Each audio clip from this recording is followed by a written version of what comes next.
Wait, we're actually doing it from the top? Yeah, we're doing Oh, I'm sorry. Gunner. You're supposed to say what you do. What do I do? Oh, Just say like your name, what you do. I don't know if you're single now. my name's Gunner. I play drums in Mel Machete, among a few other bands. I've lived in Richmond my entire life, and here we are. I'm Kelsey. I play guitar. I'm Mel. I sing In what band? in Mel Machete. Hey, I'm Paul. I play guitar, lead guitar in Mel Machete. And Sean here, the bass guitarist. By day, by night. Catering. I do catering. I'll tag. I'll leave my my link in the description.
Oh, hecklers?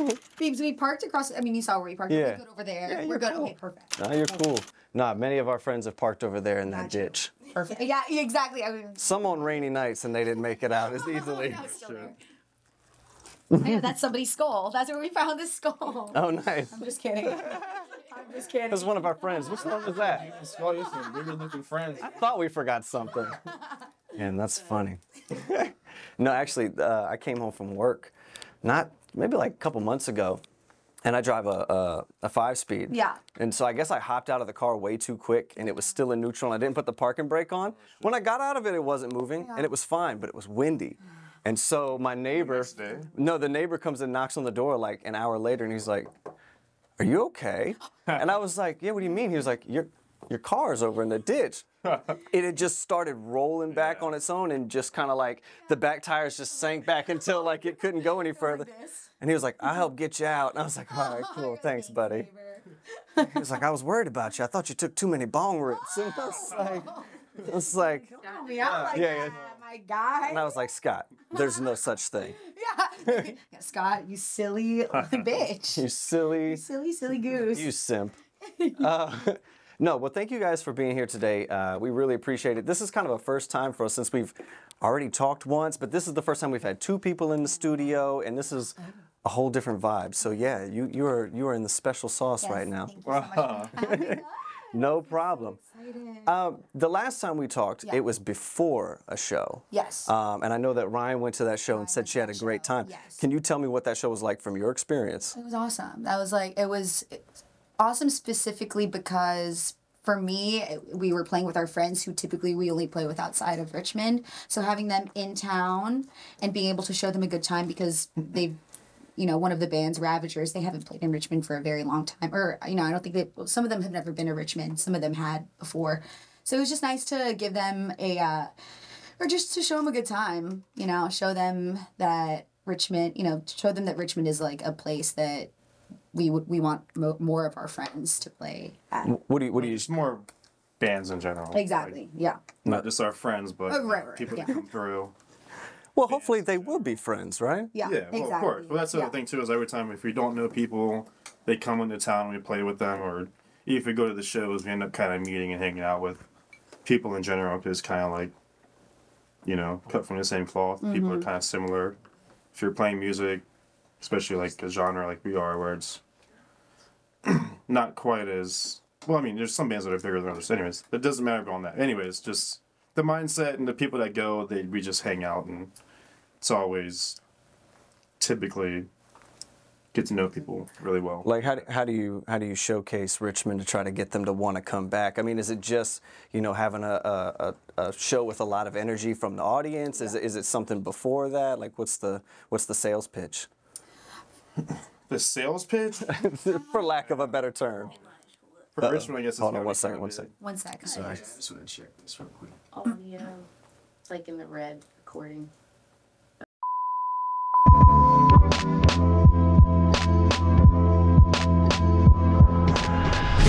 Dude, it's got pretty. Oh, but yeah, just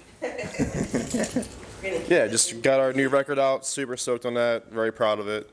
You can order it at Religious Records, or you can come to our show and buy it. Like I said, we do have some out of town shows coming up. We don't play Richmond too often. We don't really have a good reason why we don't.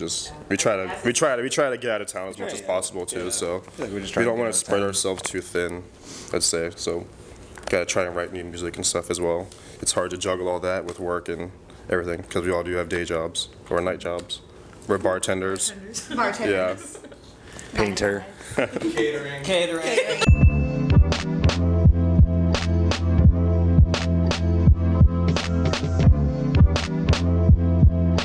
Again, the link will be in the description. Chauncey, you're a natural, babe.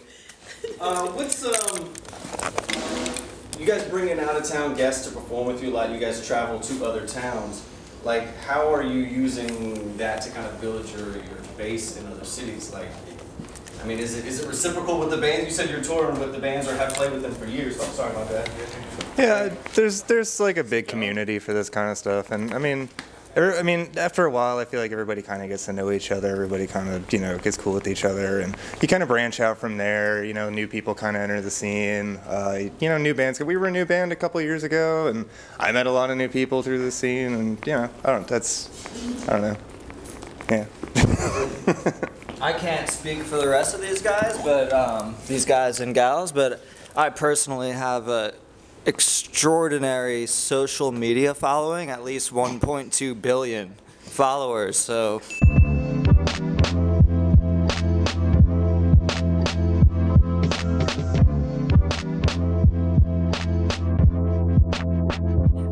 Absolutely. So, you know, I just post a story, they show up. Simple as that. From you know. Do you post the band stuff or the catering stuff first? Always The band is the catering, and the catering is the bands. Absolutely. Okay. That's important. All right. Preaching to the choir, Son babe, of a right? bitch. I know, That's to the okay. choir. It's like how many like No, I shows should've have you changed got? it It's like earlier. Oh my every, God. like, Many, more, Alright.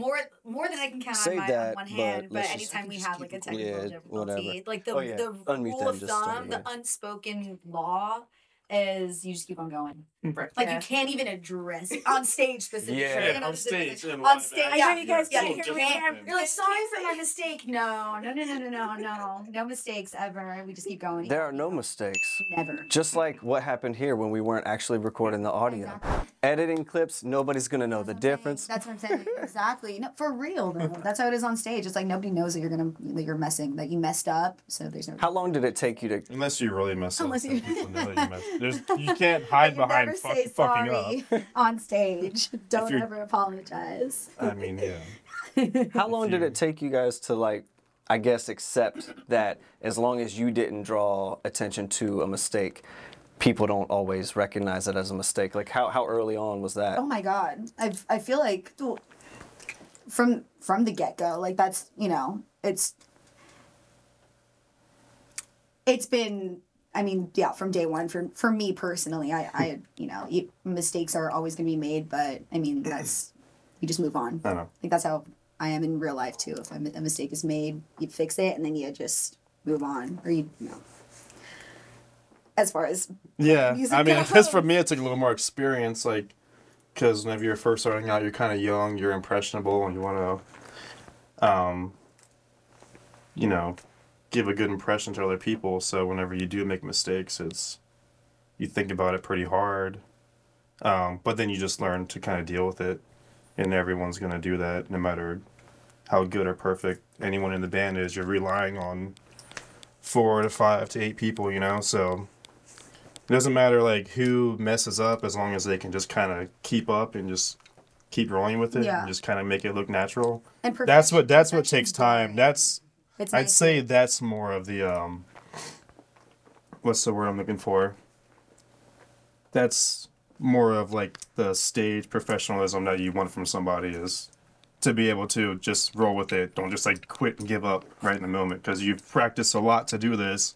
And practice makes perfect until you're right there in the spotlight. Yeah. And so once you're there, I'd say it does take practice to like make yourself just better on stage. And you know, when I first started playing, I would like look away. I look to the side of the stage. I look forward more and whatnot. But you know, my mom would watch videos of me playing. She'd be like, "Why aren't you looking out in the crowd? You look like you're not having a good time." I'm like, well, I guess I'm really not, because I'm like so nervous and anxious. But you know. It doesn't come naturally to some people, so you gotta practice and fight for that. Yeah, for sure. I mean, I feel like every time, at least I get on stage, I learn something different or something that I don't want to do again. Yes. And that kind of will help shape my next performance. For sure, dude. For sure. Like being on stage doing your. Like performing, like I'll rap in front of. I rapped in front of band at the Shako sessions. I didn't know you rap. Oh yeah, most people don't. This is a kind of a new thing I'm telling people, cool, so it's all good. But yeah, like and that's even harder because like kind of just you, or if it's like I don't know if you have like a band or not. Well, so this recently, like I performed with a band for the first time. When that was a very cool experience. Yeah. You know, I'm used to rapping over tracks and just it is the same every time you do it. Yeah. Whereas like you practice with the band and it sounds one way, and then you're playing and you're performing and it sounds another way. And it's cool just to kind of roll with those punches and see what everybody's like little flares that they add are. Yeah. That's super interesting. You talked about like making friends when they come to the city and then having friends in other cities.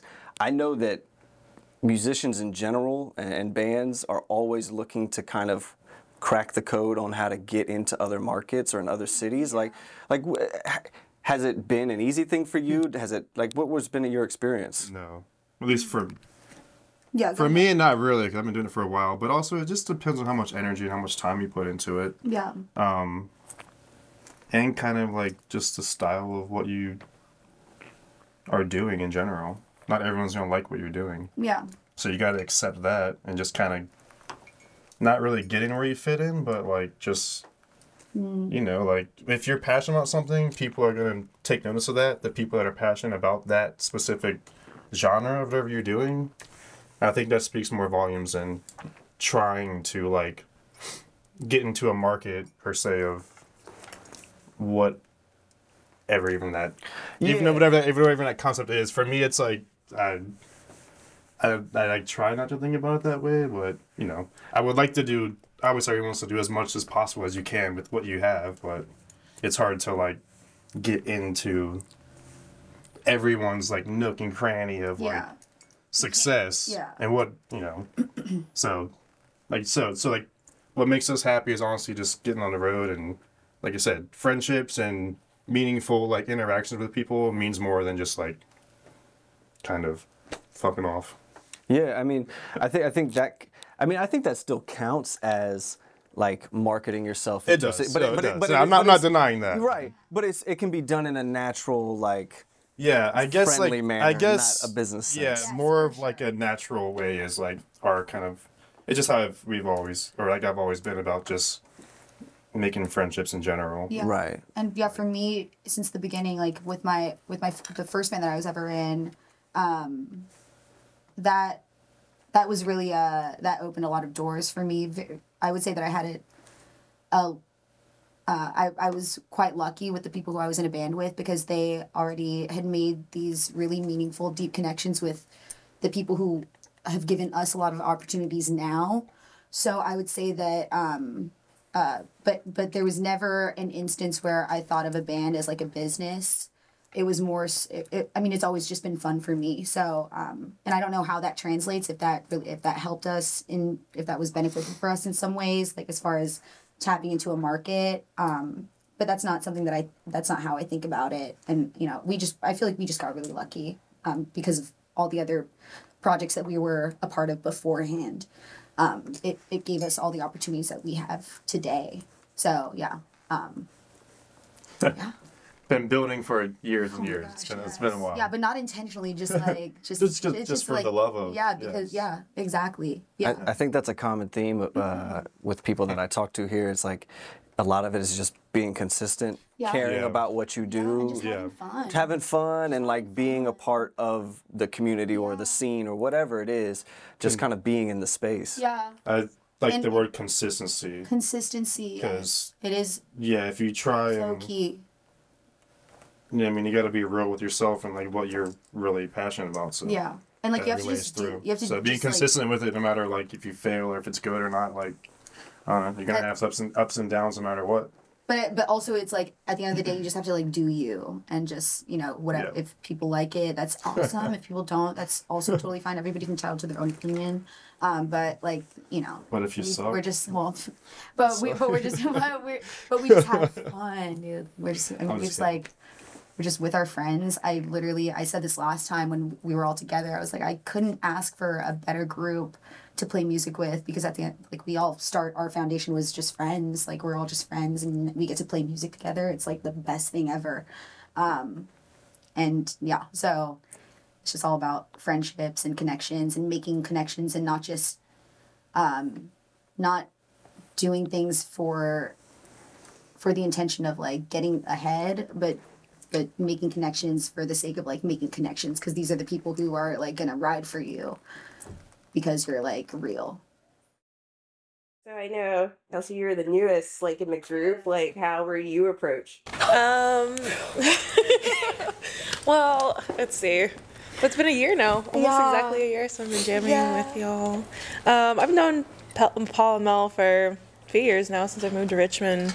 4 years now. We kind of jammed in another band a few years ago, and then they started jamming with Mel and whatnot, and looking for a guitarist. And I hadn't played guitar in a band in a really long time. I was just kind of been a bass player for a while, so Paul gave me a lot of encouragement and set me up for success, and like really encouraged me to join, and kind of just started jamming. And Mel's one of my best friends, so it's been just really rad just jamming with all these dudes. Yeah, I think an important thing with the band is just friends, everyone, you know, friends of friends, like playing with like-minded people who will mesh well, and having to like travel and spend time together. You know, it's very important. Enjoying spending time together. Yeah, spend time together. It's important to hanging out outside of practice, regardless of that, and getting together, dinners, whatever it might be, hanging out, regardless of just band stuff. Like you just want to be around each other, and it's enjoyable. Who's the wild card on tour? Chelsea. Kelsey's alter ego, Chelsea. And we'll leave it at that. Cut. I know for sure, like, we're not a perfect scene, and there's definitely gaps and holes. Yeah, and so like, I know. I always try to look around and just see like, well, what are they doing well? Like, what is something that we can adopt here? Because, you know, from where I sit, I think, you know, one of the things that we could use more of in the music and art scene is like people sharing y'all's stories. Right. So doing like, you know, media journalists, people that are focused on music and things. And so like that's kind of why we started this, is to play that role, you know what I mean? This is a great thing, just like, because we do see friends of ours that do interviews like with things that maybe aren't as like as connected with like that scene, but it's like great to see people venturing out. So yeah, I think this is a great step for Yeah, like just this in general. 1,000%, Paul David. It's like how you just said, yeah, getting like stepping out of your boundaries. Yeah. I think it's a great thing. Yeah, I'm just like trying that. I don't want to. Yeah, no. I don't want to overstep like my boundaries of like saying what the city needs. Yeah, I don't think it's all opinion, you know. Me personally, I don't think I'm one to speak for Rich. I've lived here for 8 years, but I'm not from here, so I don't want to. I'm not one to speak for what this city needs. I would say maybe one thing would be, or I don't know. Yeah, I'm not one to say. I'd say just a general thing. This is just me, maybe even, aging myself, but just like promoting and doing things yourself, not relying on other people to do it. Like if yours have other people setting up a show for you or something, like you need to be out there like pushing it. You need to make your flyers. You need to be out flyering, doing like some like manual labor, not just posting online and being like, all right, my job is done. Yeah, you need like, to get out there. You need to like get out and actually like socialize, meet some people. Yeah. Like it's connections, and until you like meet someone in person, face to face, like. It's showing that you care. Like if you're out there putting flyers up for your shows, like that's and putting flyers up for other people. And like for people with your friends, like promoting their stuff. Like for people sure. Like at the bar we work at, we're like, even if it's not even at our bar, I'm like, if it's a show that's a friend that I'm hyped on, I'm like, oh, you like if you're not doing anything, like what's going on this weekend? Like what's going on? Like oh, you should go to this. Yeah. Like, oh, Lot's playing. This would be a cool place. Yeah, I think that's like a vitally important thing because everybody wants people to come to their shows. But if you're not telling people or going to other people's shows, you've kind of set the expectation for them not to really come to your show. And not that you have to for sure. be at everything. Like, self-centered, kind of ego-driven. That's a path to go down. But yeah, exactly. I'm just trying not to do that. Yeah. That's exactly what I don't want. I'm like, because Richmond's a great place, honestly. It really is. Yeah. Everyone that comes here loves it. They always fall in love with it. All of our friends that come here. They always talk about moving here. Like they wouldn't hesitate to move here. Honestly, that's what people say. It's just small and big enough. So supportive community. I've realized too. Definitely. Yeah, everyone has each other's back. At least I think so. Gunner, as the local, like, are there any places in Richmond that you wish still existed that you could? Oh, Strange Matter. Oh, Strange Matter. If Strange Matter still existed. Building's still there. Building's still there. Yeah, maybe one day. Damn. Other than that, what else is coming and going? Alley Cats. Oh my God, Alley Cats. Yeah. I think we played. I think it would, Gunner and I've lived here a bit longer than Paul. Ray Scene's Bar on Robinson. Ray Scene's Bar. All this before my time. We used to drink there. Empire. Yeah, Empire. Nara. Remember Nara? Yeah, Nara Sushi. Had good punk shows. Yep. Put holes in walls and shit. That was great. Yeah. Yeah, there's a lot of things. Mojo's just recently. Mojo's. We like going to shows at Mojo's. The shows there were fun. They have budget burgers. Oh, absolutely. Miss those late night budget burgers. Absolutely. A little fried egg. But there's also a lot of cool places around. You got Fuzzy. You got a bunch of DIY spots. You got the warehouse spot. You got house shows. I don't know. BSC, Fallout, Banditos. There's still a bunch of places that are still sick. I kind of want to go way back before you were Mel Machete. And this is a question that I just like to ask people. What is the first piece of music that you bought for yourselves? Ooh. You can go ahead, Paul David. First piece, like in elementary school? That I ever. Like I know there's always like something like somebody gave you a CD, but like what's the first one that you went out and got with your birthday money or whatever? Oh my gosh. Man. I was gonna say, okay, well, my when I was like 11 or 12, I guess I'll switch that. Like something that was really influential for me as far as like the first piece of music that I was ever introduced to.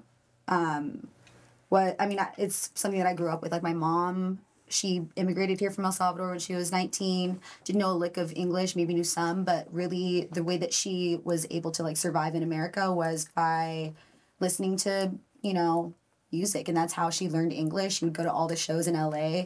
And that's where I'm from. That's where she immigrated to.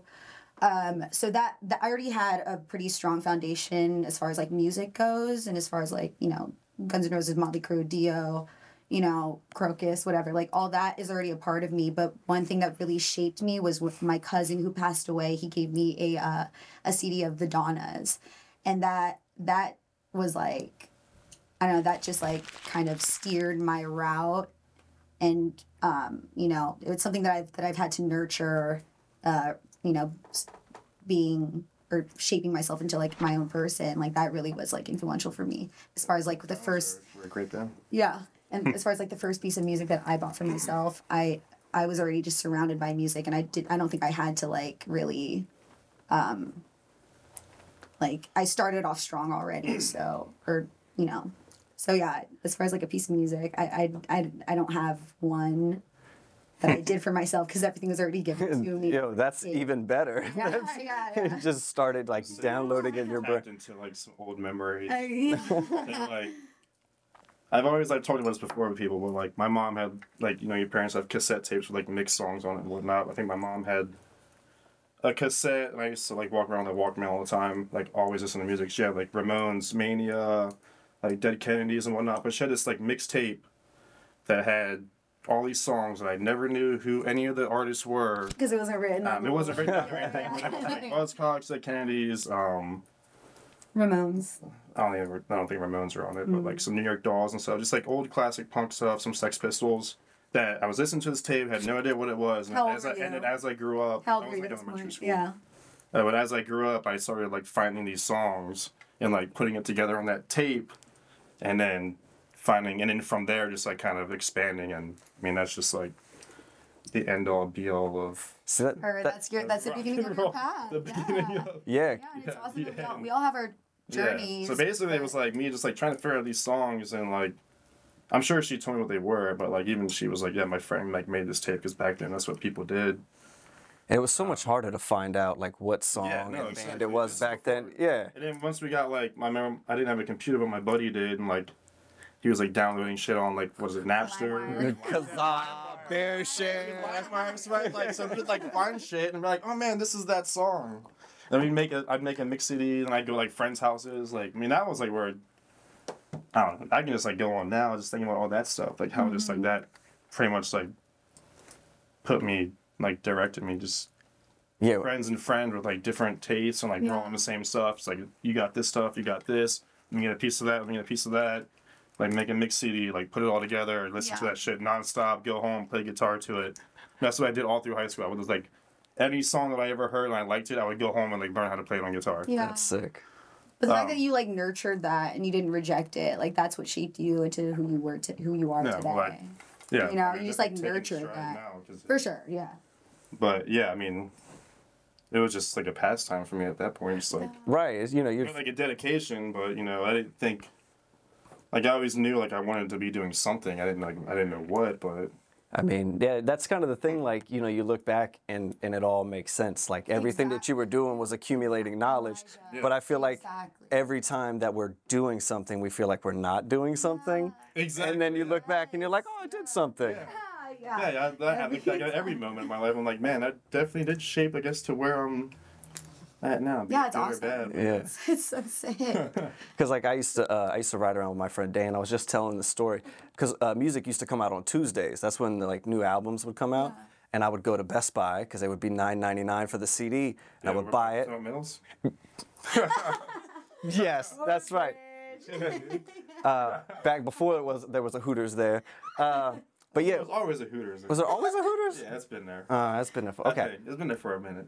I don't know. I've been gone a while. But I would go there and like we would get a CD and I would take it home and I would burn him a copy. And then the next week he would buy the CD and burn me a copy. There we go. And we were spending, you know, $5 every week for the newest release. Yeah, that's sick. Yeah, we would take trips up to like Tower Records up in like Centerville and whatnot. Like once every like month, me, Johnny, and Sean, who plays bass, and Mel Machete.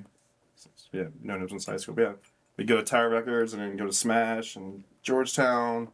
After we got a little older, you know, getting actual records and whatnot.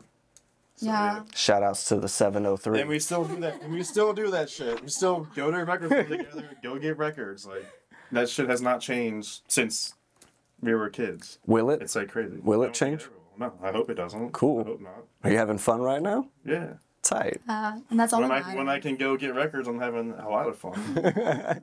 Yeah. The Aubrey Richards Boutique is a full pop-up shop and blog centered around and for women who are happily maturing. The items are either handmade, designed, or ethically sourced from themselves, other makers, or small companies. Aubrey Richards Boutique is here to uplift guests and build community within our community. Find out more at aubreyrichardsboutique.com.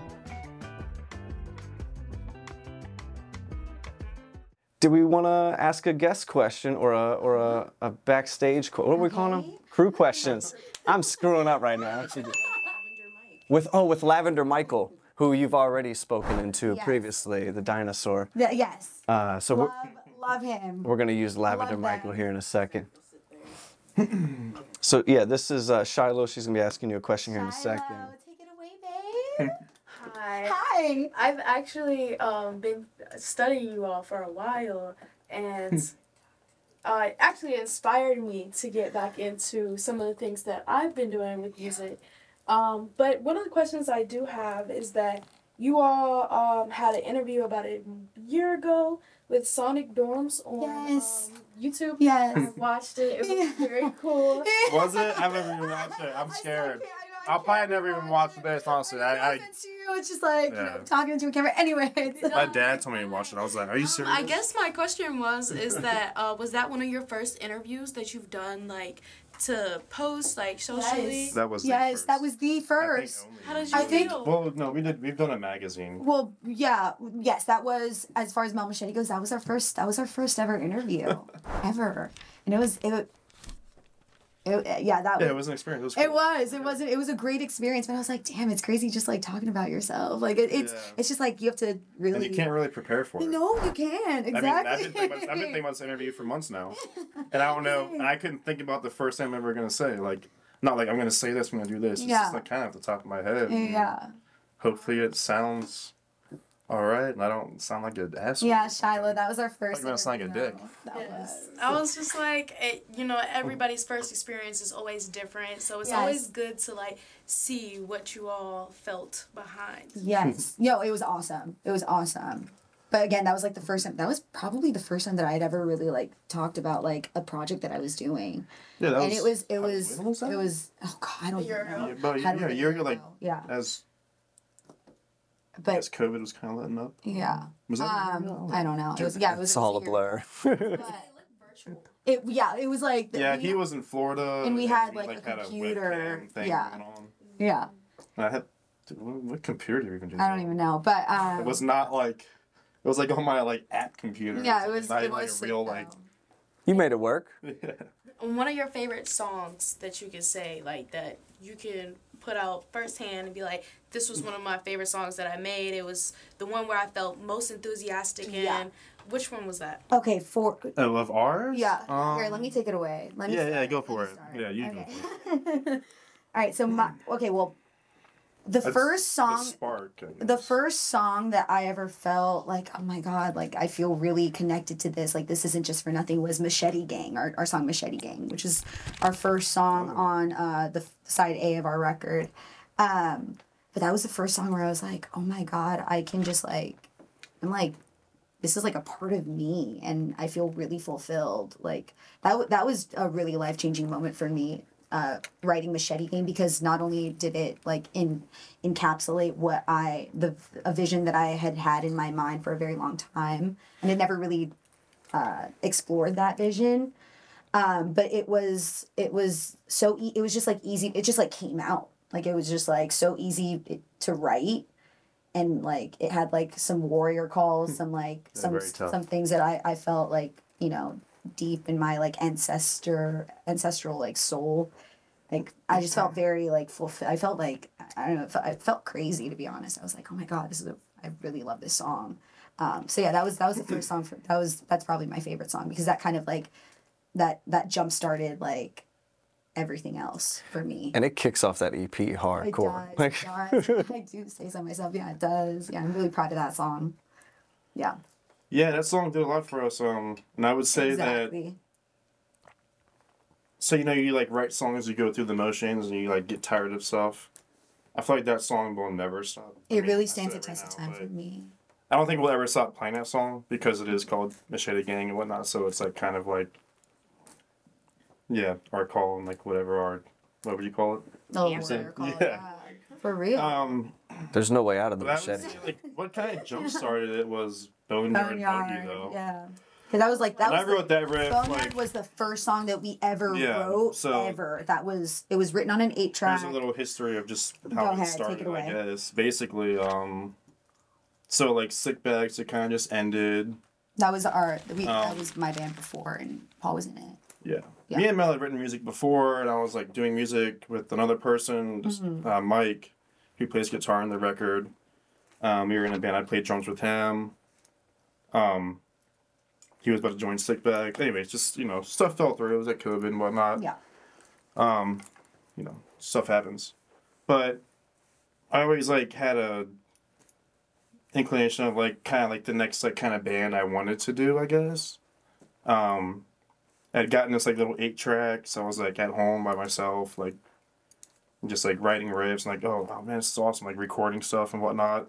Like for yourself, like this is the first time I can like layer and like actually hear myself play, and then like actually like do shit on top of what I'm doing. Or like when you go to band practice and you're with people, it's hard to do that. It's hard to hear exactly like what you sound like until you like go to the studio and record it. And you're like, oh, that's actually not really what I wanted it to sound like. Like that's not like what you envision. So like this little machine actually made me like kind of like give me a vision and give me like a direction to go. It was like just some simple song that I wrote. I was like, I'm never gonna do anything. It was just like some dad rock shit or something. I was like, this is recording. Show it to Mike, and he's like, oh, that's like a really cool riff. We should go record it. So I like did drums with it, and then Mel was like, I'm gonna put lyrics over it. Well, yeah, at that I was point- like, this is going too far. at that point- I was like, this song is like, Yeah. I don't even want this song to be a thing. They were like, no, it's a great song. I was like, all right. And I will then- say, and let then me- it took me everything to be like, all right, it has to sound this way though, because it can't sound like a classic rock dad song. It has to sound like this, which is the fine line between rock and roll. Like anything can sound dumb, or it can be like, you gotta have like, you know, your wits about you and think about all your influences and whatnot. Which is like the other thing is like you gotta think about everything that goes into a song, every aspect of it, from the beat to the rhythm to the guitars to the vocals to the cadence, everything. It has to be like a certain style or way, otherwise it just comes off flat. So like that song was a test of time where it's like this song could be dumb as hell, or after we did it and like Mel put vocals on it, I was like, all right, like this is. You just needed to see this some is other great. people, have other people's vision on it as We well. can work with this and like, and from there it was just like, all right, well let's just write whatever like comes to us and like, and we'll whoever we have in the band, which thank God it was Sean and Gunnar and Mike. Yeah, Sean and Gunnar have been there And since the beginning. it was easy to vocalize what I wanted. Yeah. And they're into the same stuff. You know, you gotta have, you know, you gotta be on the same page. You got to speak the same language. So, yeah. So it came Together. together. Yeah, exactly. I will say at that point, just to quickly interject, Sick Bags had just broken up, and I was feeling so, like, this is the beginning of COVID. So I was like, I was just feeling so lost. I was like, what am I going to do now? Like, what's my outlet going to be? And then Paul got that 8-track, and then he was like, you know, I was fiddling around with the song. starting another group as well, yeah, he was about to and- start another group, and I was like, I'm going to be in this as band. much as I, I'm it's going like to a labor of love sometimes where you're like, I'm done, I'm over it. And you're Yeah. like, all right, next week, I'm starting a new band. Yep. Let's just get together. And again, this is the height of the beginning of COVID. We all had nothing to do. So, yeah, so at that point, I was like, I'm going to be in this band. And then that's when we all came together with the 8-track. Yeah, we just having got already, a new practice space too. yeah, So. we had we were It was like kind of all to ourselves because COVID. yeah, they were recording the Boneyard, what now is Boneyard Boogie, and while they were recording it on the 8-track, I was just like writing lyrics. I was like, oh my God, it's just coming to me. Oh my God. And then right then and there, I sang, like that same day, I sang into the 8-track, and that's what formed Boneyard Boogie. And we still have that version. It's so cool to go back to that version. I have it like It's on my so phone in weird. my voice notes. It's so sick to go back and like hear that version, because that's like what started it all. I was like, damn, like this is like it's like lowbrow. It's so sick. yeah. I was like, I wish I could we could release this. I know. Let's do like a whole thing on an 8-track because the 8-track sounds so good. But yeah, that was it was just like insane to like it's cool to just go back and like listen to like the beginning of it all. It's really special. I hold that recording so near and dear to my heart. It's so cool to go back to that version. So I have it like it's on my so phone in weird. my voice notes. It's so sick to go back and like hear that version because that's like what started it all. I was like, damn, like this is like it's like lowbrow. It's so sick. yeah. I was like, I wish I could we could release this. I know. Let's do like a whole thing on an 8-track because the 8-track sounds so good. But yeah, that was. It was just like insane to like it's cool to just go back and like listen to like the beginning of it all. It's really special. I hold that recording so near and dear to my heart. Yeah, so I guess this is closing remarks. Up to you what you want to talk about. Restate your case to the judge, like whatever you whatever you need to do. Oh, I don't know. Oh, I know. Let's each describe ourselves in 2 words. Ooh. Shanti, go ahead. This lineup, I've been trying to be in I mean, this is just a dream come true for me. Like, this is like the best case scenario and like people that I love so much and getting to travel and make music with people that I love a lot. It's so fulfilling. So I'm grateful every day to be able to live a life with these people. So yeah, that's my closing statement. I don't know if it gets much better. You can't follow that. What's that? As long as everyone. Hi, I'm Gunner. This was my TED Talk. Yeah. As long as everyone's have a blast. Yeah. You know? Come to the show. Have fun. Just have fun doing whatever it is you're doing. I think that's very important. And fucking rock and roll. Yeah, that's the 2 words that describe Gunner. It's rock and roll. Rock and there he goes. Not in that order. Roll and rock is fine too. Either way. Yes. A rolling rock, dude. A rolling rock? Oh. Hey, I could go for one of those right about now. Sponsorship. About Showtime?